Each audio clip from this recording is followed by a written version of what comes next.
Welcome folks to another awesome devlog of my game. As you can see, drastically different versus last time.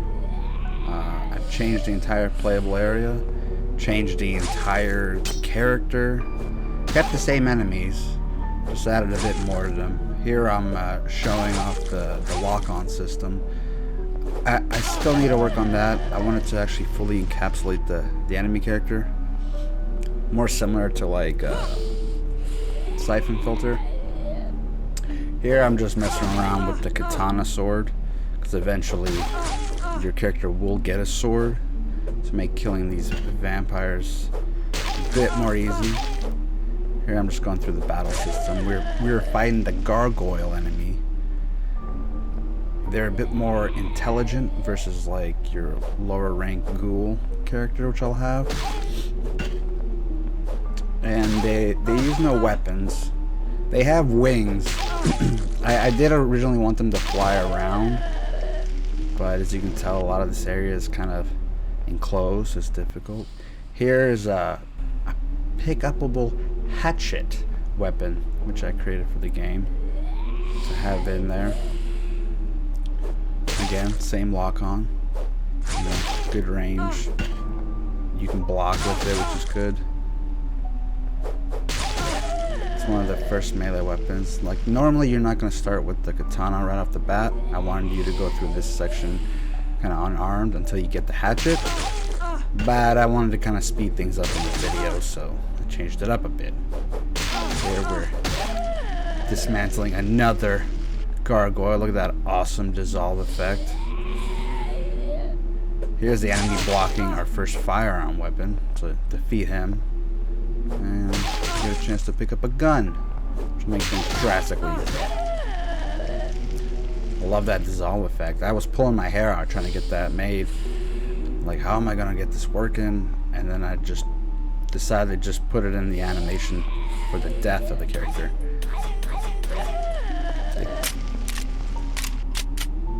There, I was trying to show off a bit of oh yeah, the health. So we're gonna heal up, as you can see in my awesome inventory. But I discovered an issue. For some reason, I can't get this health status, health rate meter to work correctly. Like, for a while it was just frozen in the inventory until I put a open close trigger for the inventory to keep it on scale time, so it wasn't paused. But here I have another issue. Like, I can't get the animations to change correctly according to the check health, and I was trying different things out. I was just trying to do the regular check health. Here I switched it up and just created a trigger in the animation states and then added those to the health checks. Now here they work a bit better, but you can kind of see that every time I get hit, it interrupts the animation. So maybe it's just constantly health checking every time it gets hit, and it resets the animation. I don't know how to fully fix that. Like, here, you definitely see it. They keep hitting me. But with the triggers, I was able to get it to the point where it does actually go through all the color changes. The issue became that even though the color is different, like here for caution, when I get hit, it sometimes goes green. You'll see that when it goes red also. It'll go red, yellow, green, ready, like as I'm getting hit. Now, I don't have too much of an issue with that, as long as, you know, when I'm in my inventory screen, it's displaying the correct like color and animation. My issue is it just wouldn't update. Like, when I have the inventory closed, it would just stay like that in the inventory, even though my health would be completely low. It would still be displaying green, and I don't know how to fix that. Hopefully I'll figure it out eventually. Here's some more body part damage with the awesome dissolve on death. Added the ragdoll to the enemy, so that way, you know, different hit points on their body parts will give different damage multipliers. But in doing that, I had to balance it out by making them tougher, giving them more health. There we're, you know, dispatching most of the marketplace enemies still. As you saw, I picked up a shotgun. Now we're going to switch off change it up. Look at that. I still need to fix the IK on that right arm, at least for that shotgun. For the rifle and like the pistol, like everything's good. Boom, headshot. Here it goes. In the face. Awesome dissolve effect. Still proud of that. I love that thing. As I was making, I was like, oh, I pretty much just created the blade death effect.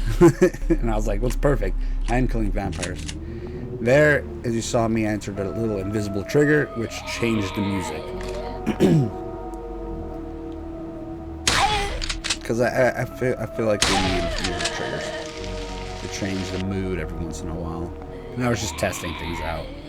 I also had triggers set up throughout the level for all the enemies, because earlier I had all the enemies like together on the map, already spawned in, and it was causing heavy memory issues. Everything was slowing down, so I put little triggers that will set active groups of the enemies, so that way they'll all be spawned in a timely manner as you progress through the playable level, so that way not to make the game lag.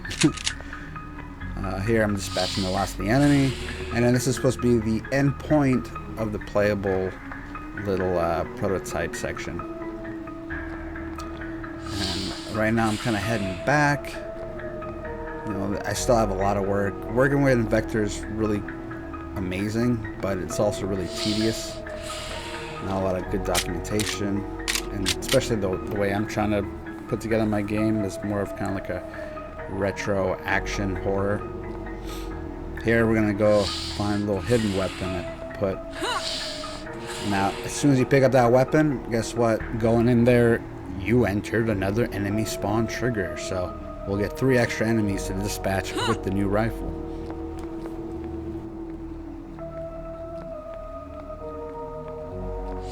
Now, these enemies, I made them to not just be idle and wait for you to like go past their cone of sight. They're kind of wandering around. I didn't set up waypoints yet for them, but they do sometimes rush you out of nowhere. So here I'm expecting another one to run out, but there's not really another one in the marketplace. So boom, come right here.